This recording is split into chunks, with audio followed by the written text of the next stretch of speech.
Hello guys, I am Ratan sir. Welcome you back to Ratan sir grammar channel. Grammar के टेढ़े मेढ़े topics को आसान भाषा में बताते हुए वीडियो लेकर आपके सामने आता रहता हूं। आज का वीडियो कॉम्बिनेशन ऑफ सेंटेंसेस के सीरीज का अगला पार्ट होगा। चूंकि ये एक लॉन्ग टॉपिक होता है और इसको पार्ट्स में बताना मजबूरी होती है, इसलिए पार्ट्स में बताया जा रहा है। अब तक मैंने प्रीवियस वीडियोस में मैंने चर्चा की थी कि सिंपल सेंटेंसेस को कंबाइन करके सिंपल सेंटेंस कैसे बनाया जाता है। आज का वीडियो बताएगा कि सिंपल सेंटेंसेस को कंबाइन करके कंपाउंड सेंटेंस कैसे बनाया जाता है। मैं ऑलरेडी बता चुका हूं कि कंपाउंड सेंटेंस होता क्या है। तो let us start the video without wasting your important time, and that is combination of sentences. Combination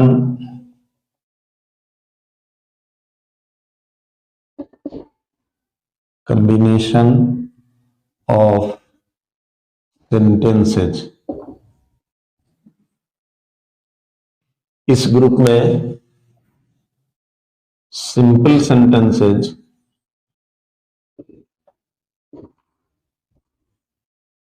into a compound sentence.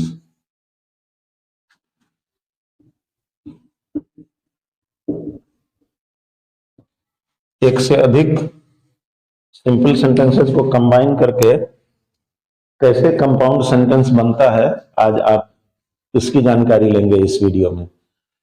Video को अंत तक देखें। कोई कोई वीडियो लंबा हो जाता रहता है, मैं कोशिश करता हूं लंबा ना हो, बट उस टॉपिक पर डिपेंड करता है जिसे डिस्कस किया जा रहा है कि वो लंबा होगा या छोटा होगा। तो अगर छोटे वीडियो देखने के आदी हैं तो लंबा वीडियो भी देखने की आदत बनाएं। क्योंकि इंफॉर्मेशन है इसमें, इंफॉर्मेशन छोटा लंबा नहीं होता है, इंफॉर्मेशन होता है। और जब इंफॉर्मेशन आपको अच्छा लगे तो लाइक कर दें, और लाइक वीडियो देखने के शुरू में ही करें, क्योंकि बाद में आदमी भूल जाता है। और अगर अच्छा लगे तो वीडियो को शेयर भी कर दें अपने नियर एंड डियर्स को, और चैनल को सब्सक्राइब करें। क्योंकि मैंने ट्रांसलेशन बताना शुरू किया है, मेरा दावा है कि जो मैं ट्रांसलेशन में पॉइंट्स डिस्कस कर रहा हूं वो कोई भी नहीं बताएगा, कोई भी मतलब न कोई टीचर बताएगा, न यूट्यूब का कोई चैनल बताएगा। तो एक एक वीडियो को अच्छी तरह देखें, एक एक वीडियो आप तक जाए, इसके लिए चैनल को सब्सक्राइब करना पड़ेगा। तो चैनल को सब्सक्राइब करें। चलें शुरू करते हैं। सिंपल सेंटेंसेस को कंपाउंड सेंटेंस में कैसे हम बदल सकते हैं। तो सबसे पहले कंपाउंड सेंटेंस होता क्या है। कंपाउंड सेंटेंस में मैं पहले भी बता चुका हूं, एक बार फिर से रिफ्रेश कर देता हूं। कम से कम दो सिंपल सेंटेंसेज होते हैं, दो प्रिंसिपल क्लॉजेज होते हैं, प्रिंसिपल क्लॉजेज होते हैं। कंपाउंड सेंटेंस में कम से कम दो प्रिंसिपल क्लॉजेज होते हैं।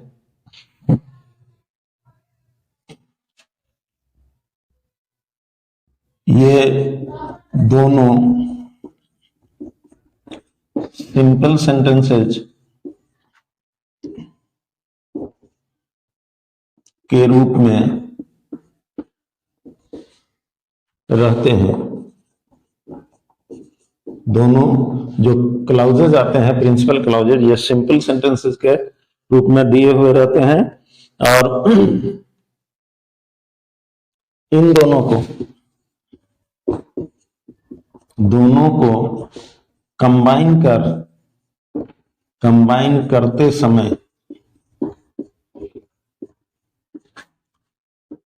इनके सेंस को मतलब मीनिंग को ध्यान में रखते हुए और कोऑर्डिनेटिंग कंजंक्शन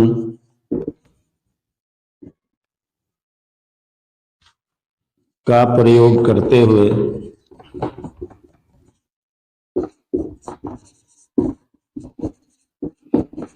इन्हें कंबाइन करना चाहिए।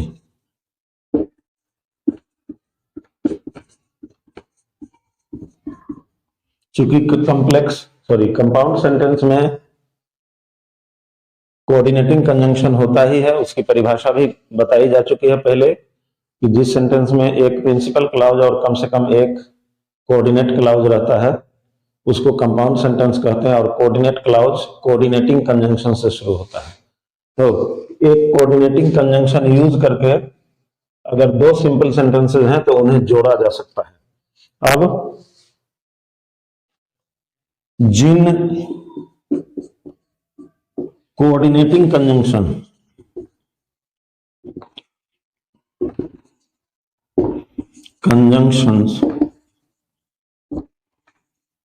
के इस्तेमाल से इन सिंपल सेंटेंसेज को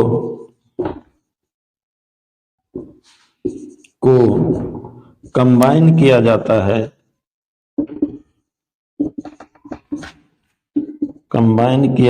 है, वे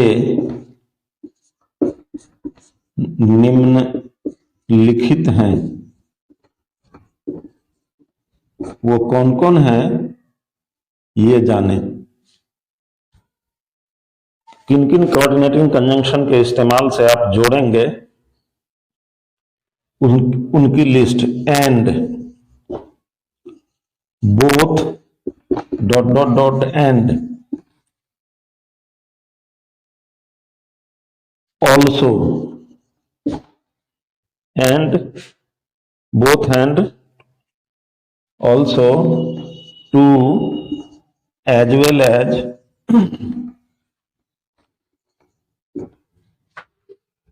और,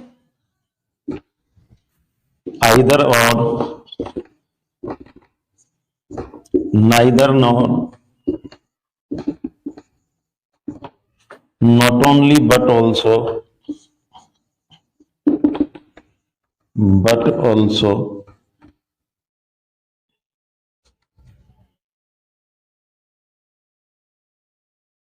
but, yet, otherwise,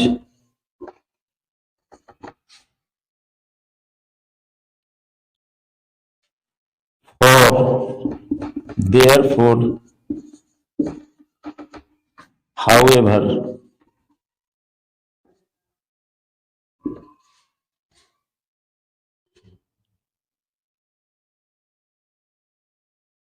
so, etc. ये ऐसे कोऑर्डिनेटिंग कंजंक्शंस हैं जिनके द्वारा सिंपल सेंटेंसेस को कंबाइन करके आप कंपाउंड सेंटेंस बना सकते हैं। इन सारे कंजंक्शंस की जानकारी मैं कंजंक्शन वाले वीडियो में दे चुका हूं, मीनिंग समेत वहां बताया गया है। अगर अभी भी कंफ्यूजन रह गया हो तो you are free to go to that video and watch the complete video in order to know what the coordinating conjunction is. अब कैसे कोऑर्डिनेटिंग कंजंक्शन के इस्तेमाल से सिंपल सेंटेंसेस को कंबाइन करके कंपाउंड सेंटेंस बनाएंगे, इसकी चर्चा करते हैं। वीडियो को गौर से देखें, नोटबुक और पेन के साथ, ताकि आपको अच्छी तरह से समझ में आ जाए। तो इसमें पॉइंट है कि अगर दिए गए सेंटेंसेज में जिन सेंटेंसेज को जोड़ना है उन सेंटेंसेज में फैक्ट और फैक्ट्स और स्टेटमेंट्स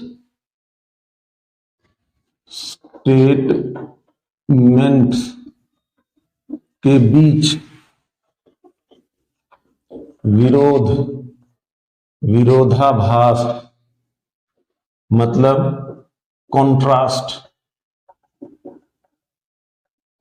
रहे तो, मतलब दोनों सेंटेंसेस में अगर दिए गए सेंटेंसेस में फैक्ट्स और स्टेटमेंट्स के बीच कंट्रास्ट आ रहा हो तो उन्हें येट या बट के द्वारा इस तरह कंबाइन करना चाहिए। कैसे कंबाइन करना चाहिए? एग्जाम्पल को देखें, you will easily be able to understand it. She is rich, she is unhappy. अब ये दो स्टेटमेंट्स में कंट्रास्ट है, वह धनी है, वह दुखी है। धनी दुखी नहीं होते, लेकिन दोनों विरोध है, तो इसलिए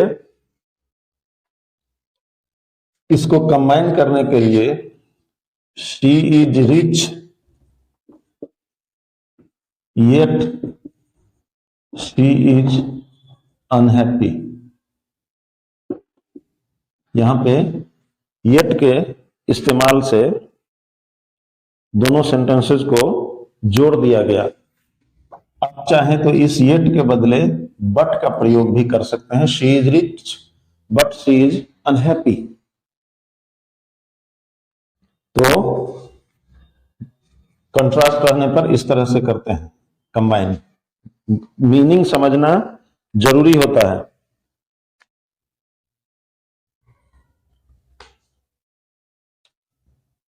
अगर दिए गए सेंटेंसेज में से एक में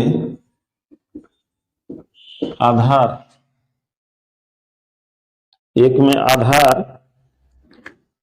और दूसरे में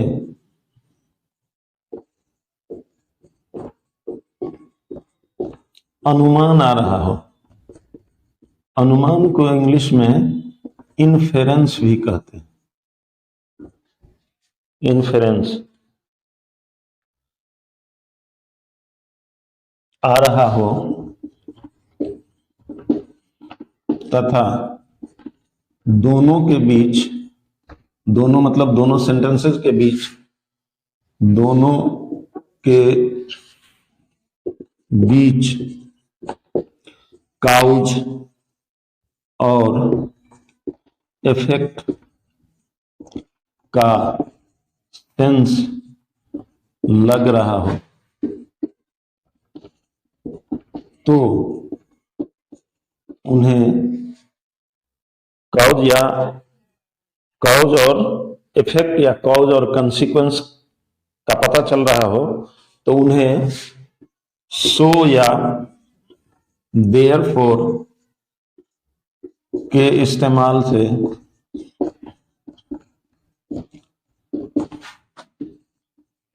इस प्रकार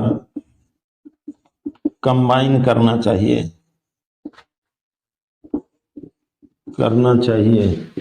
कैसे चाहिए? एग्जाम्पल को देखें, बात समझ में पक्का पक्की आने वाली है।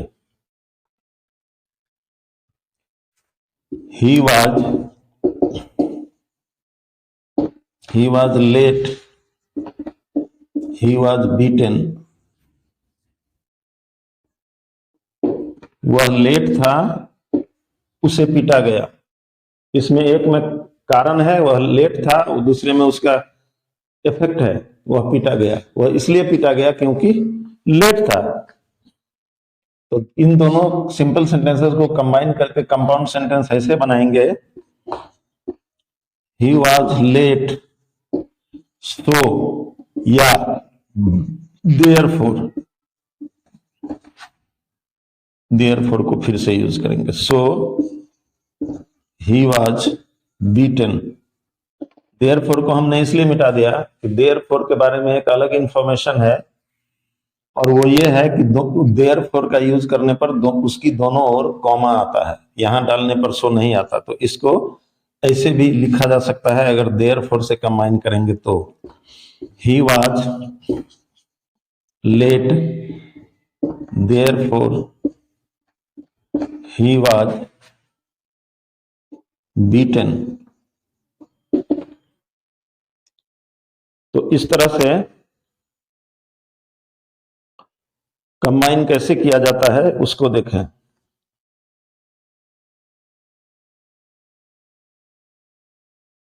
अगला पॉइंट, अगर दिए गए सेंटेंसेज में एक से अधिक चीजों में से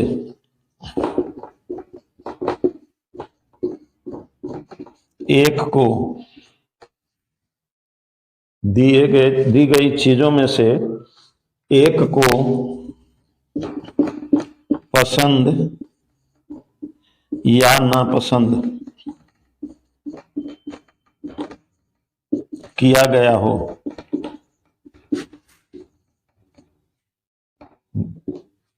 मतलब दिए गए सेंटेंसेस में ऐसा लगे कि एक से अधिक चीजों में से एक को पसंद या नापसंद किया जा रहा है,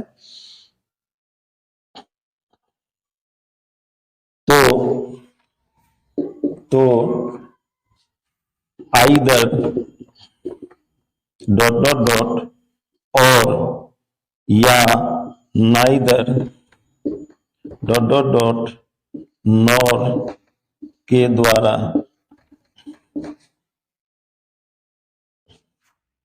उन्हें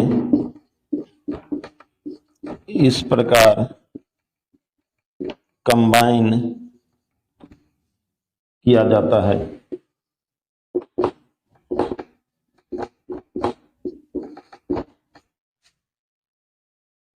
कैसे कंबाइन किया जाता है उसका एग्जाम्पल आपको इस पॉइंट को अच्छी तरह से समझा देगा। तो एग्जाम्पल देखते हैं कैसे एक से अधिक चीजों में से एक को पसंद या नापसंद किए जाने वाले सेंस बताने वाले सेंटेंसेस को कंबाइन किया जाता है आइदर और या नाइदर नॉर के द्वारा। You should do this. You should do that. तुम्हें इसको करना चाहिए, तुम्हें उसको करना चाहिए। इन दोनों सेंटेंसेस में से इसको या उसको में से एक को ही चुनना है, एक को ही पसंद करना है। इसलिए इसको कंबाइन करके ऐसे यू शुड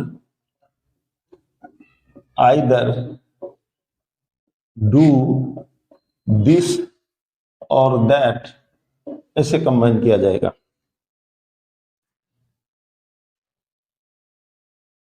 अगला example, do this, don't do that. इसको करो, उसको नहीं करो। सॉरी, डोंट डू दिस, गलती हो गई। Don't do this, don't do that. इसको नहीं करो, उसको नहीं करो। तो इन दोनों में से इसको या उसको में से यहां भी एक ही को सेलेक्ट करना है। तो यहां पे नाइदर निगेटिव है, इसलिए neither do this nor do that. इस तरह से इन दोनों सिंपल सेंटेंसेस को कंबाइन करके कंपाउंड सेंटेंस एकदम इजी वे में बना दिया गया। एक एक एग्जाम्पल को खूब अच्छी तरह से समझने की कोशिश करें। ये कोई भारी बात नहीं है इसको सीखना। अगला पॉइंट, अगला पॉइंट है, अगर दिए गए सेंटेंसेज में जो भी सिंपल सेंटेंसेस कॉम्बिनेशन के लिए दिए गए हुए हों उनमें स्टेटमेंट या फैक्ट, स्टेटमेंट या फैक्ट्स आ रहे हों तो उन्हें एंड या बोथ एंड या एज वेल एज का माने और के साथ भी होता है, या not only dot dot dot but also के इस्तेमाल से कंबाइन, इस प्रकार कंबाइन किया जाता है, इस प्रकार कंबाइन किया जाता है। यहां एग्जाम्पल देखने में के बाद बातें पूरी तरह से क्लियर हो जाएंगी। जैसे शी क्राइड, शी वेप्ट। इन दोनों सेंटेंसेस को कंबाइन करके ऐसे बना सकते हैं बराबर, शी क्राइड एंड वेप्ट। इसको और तरह से भी बनाया जा सकता है, she cried as well as wept, she cried as well as wept। इसको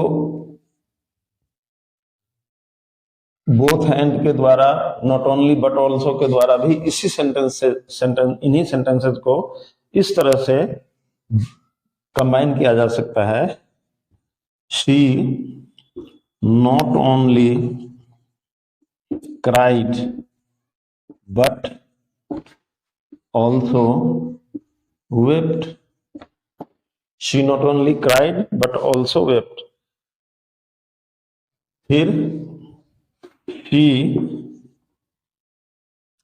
उसे क्या कहते हैं, बोथ एंड के द्वारा, she both cried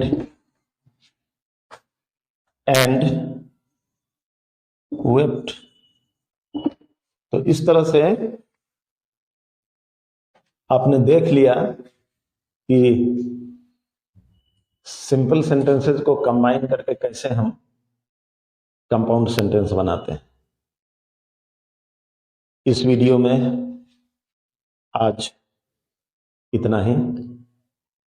फिर से एक बार रिक्वेस्ट कि वीडियो को लाइक करें, शेयर करें, चैनल को सब्सक्राइब कर लें। चूंकि ट्रांसलेशन का धमाकेदार इंफॉर्मेशन लेके मैं आता रहूंगा और उसका नोटिफिकेशन आपको सबसे पहले मिले, इसके लिए चैनल को सब्सक्राइब करना जरूरी है।